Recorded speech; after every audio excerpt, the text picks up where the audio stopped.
अस्सलाम वालेकुम दोस्तों। उम्मीद है कि आप सब खैरियत से होंगे।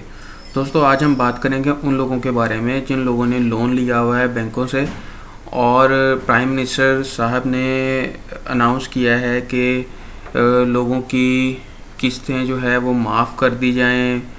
लोगों को 12 महीनों की किस्तें माफ़ कर दी जाएं और इस तरीके से लोगों को जो है वो मैसेज दिया है। एक्चुअली ये है क्या, मैं आपको आज इसके बारे में कंप्लीट बताऊंगा कि ये एक्चुअली फैसिलिटी आपको है क्या। ये बिल्कुल नहीं है कि आपकी जो है वो आने वाली 12 किस्तें जो हैं वो 100% माफ़ कर दी गई हैं, या आपने वो किस्तें नहीं देनी या गवर्नमेंट आपकी जगह वो किस्तें देगी। ऐसा बिल्कुल भी नहीं है। बैंकों को ये रिक्वेस्ट की गई है कि आप जो आपके पास लोगों के लोन चल रहे हैं, चाहे वो कोई भी लोन चल रहा है, चाहे वो कंज्यूमर लोन है, चाहे वो रनिंग फाइनेंस है, चाहे वो कोई भी लोन है, लॉन्ग टर्म लोन है, शॉर्ट टर्म लोन है, कोई भी लोन है, आप उन लोन के सिर्फ मार्कअप ले लें। प्रिंसिपल जो है वो आप 12 महीनों के बाद जो है वो लेना शुरू करें। इस तरीके से क्या होगा कि जिन लोगों का लोन 5 साल का है वो 6 साल पे शिफ्ट हो जाएगा और वो 1 साल का इजाफी मार्कअप देंगे। जो उनका लोन है वो एज इट इज़ आगे चला जाएगा 1 साल बाद का, और उस लोन के ऊपर जो पूरा साल मार्कअप बनेगा वो पूरा साल जो है वो मार्कअप देते रहेंगे।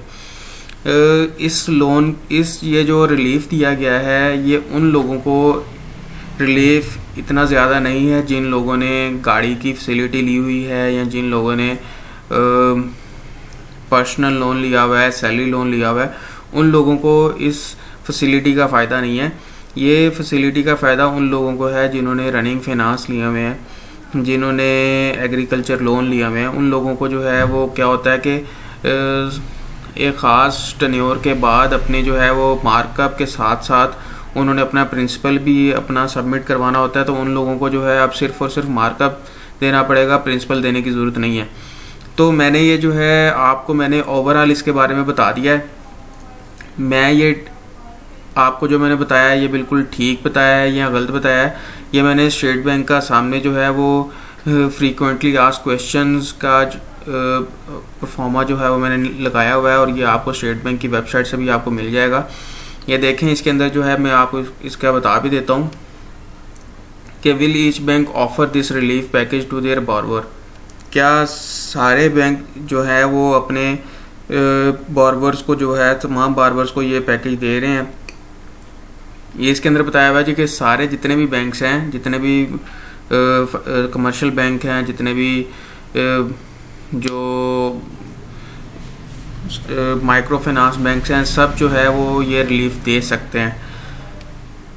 How will consumer of Islamic banking institute benefit from relief. क्या इस्लामिक बैंकिंग के कस्टमर जो हैं जिन्होंने लोन लिया हुआ है, क्या वो भी इससे फ़ायदा उठा सकते हैं? जी, वो भी फ़ायदा उठा सकते हैं, लेकिन वो भी शरिया कंप्लायंट फ़ायदा उठाएंगे। वो इसके अंदर जो है वो शिक निकालेंगे किस तरीके से जो है वो आप इसको लोन को आगे बढ़ा सकते हैं। फिर इसके अंदर जो है हम डिस्कस करते हैं, is the deferment of principal loan amount for 12 month applicable on all type of loans long term. जैसे मैं आप लोगों को पहले बता चुका हूँ कि long term, short term, consumer finance सब लोन्स के ऊपर ये जो है वो अप्लाई होता है। और ये देखें, और इसका तरीक़ाकार क्या है। अच्छा, ये मैं आपको बता देता हूँ कि तरीक़ाकार इसका ये है कि जो भी लोग इसके लिए अप्लाई करना चाहते हैं वो ये नहीं है कि आप घर बैठें और घर बैठ के आपको ऑटोमेटिकली आप सोचने लग जाएं कि ये मेरा जी लोन जो है वो एक्सटेंड हो गया है। इस तरह बिल्कुल नहीं है। आपको बैंक में जाना पड़ेगा और आपको रिक्वेस्ट देनी पड़ेगी। वो एक आपके परफॉर्मा के ऊपर साइन लेंगे और अपने हेड ऑफिस भेजेंगे, तो फिर ही आपका लोन रीशेड्यूल होके आएगा। उसके लिए अब ये देखें, जो आपके कमर्शियल बैंक्स हैं, कमर्शियल बैंक्स के लिए आपने जो है यहाँ माइक्रो फाइनेंस बैंक है, उनको आपने 30 जून 2020 से पहले जो है आपने ये रिक्वेस्ट देनी है।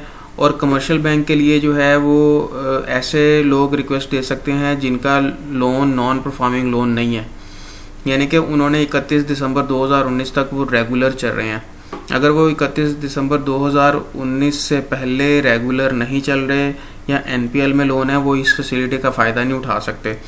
माइक्रो फाइनेंस बैंक्स की सूरत के अंदर वो 15 फरवरी 2020 तक उनका लोन रेगुलर होना चाहिए। अगर वो उनका 15 फरवरी 2020 तक लोन रेगुलर नहीं है तो वो भी इस फैसिलिटी का फ़ायदा नहीं उठा सकते। जो मैंने बताया है, ये देखें वो लिखा हुआ है borrower continues to service markup payment as per agree terms and condition, कि बारबर जो होगा वो मार्कअप देगा। ये नहीं है माफ़ हो जाना है, मार्कअप ज़रूर देगा, वो प्रिंसिपल नहीं देगा, मार्कअप देगा। चलें हम आगे चलते हैं। ये देखें what type of bank DFI accept the request of the borrower. अच्छा, इसका जो है वो 12 महीनों के लिए आपको जो है वो डेफर्ड दिया जाएगा, और बैंक को जो है जब आप उसको रिक्वेस्ट देंगे, अगर बैंक आपकी रिक्वेस्ट को एक्सेप्ट नहीं करता, सबसे पहले तो वो आपको जो है वो रीज़न के साथ आपको जो एप्लीकेशन है उसको रिजेक्ट करेगा, और आपके साथ साथ स्टेट बैंक को भी उसको बताना पड़ेगा कि जी ये मैंने इसकी एप्लीकेशन जो है वो रिजेक्ट कर दी है। वो किस बेस के ऊपर रिजेक्ट कर सकता है? देखें, ऐसे पर्सन जैसे सैलरीड पर्सन है, सैलरीड पर्सन की सैलरी आ रही है, उसका कोरोना की वजह से कोई भी इफेक्ट नहीं हुआ।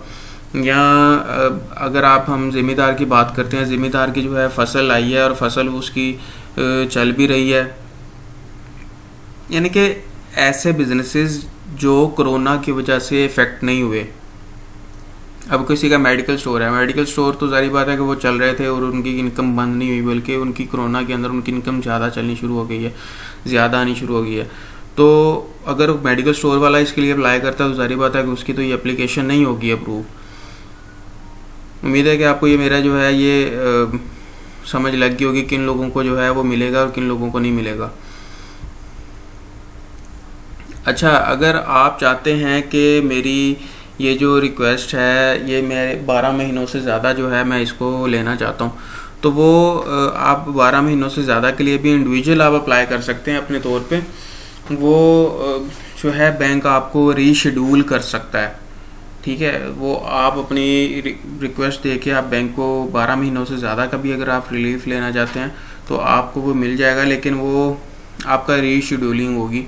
आपकी वो दरख्वास्त वो लाजमी नहीं है कि वो बैंक करेगा या नहीं करेगा, वो बैंक के बिहाफ के ऊपर है, बैंक उसको करता है या नहीं करता, लेकिन जो है वो आप अप्लाई कर सकते हैं।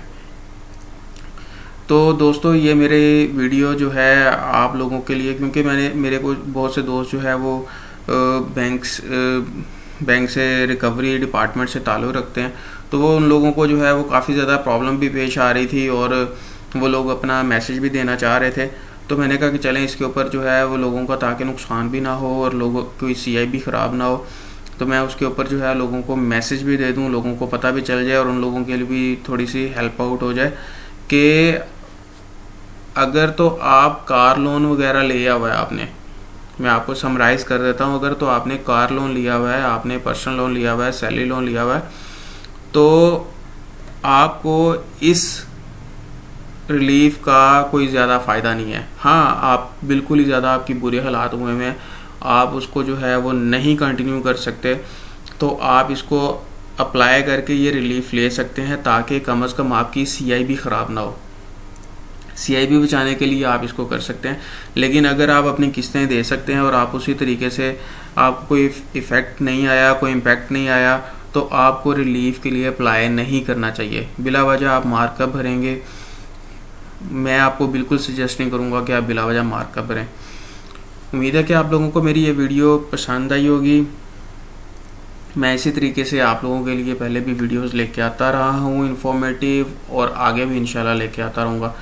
मेरे इस चैनल को ज़रूर सब्सक्राइब कीजिएगा और बेल आइकॉन पे ज़रूर क्लिक कर लीजिएगा, ताकि मेरी हर आने वाली वीडियो का नोटिफिकेशन आपको मिलता रहे।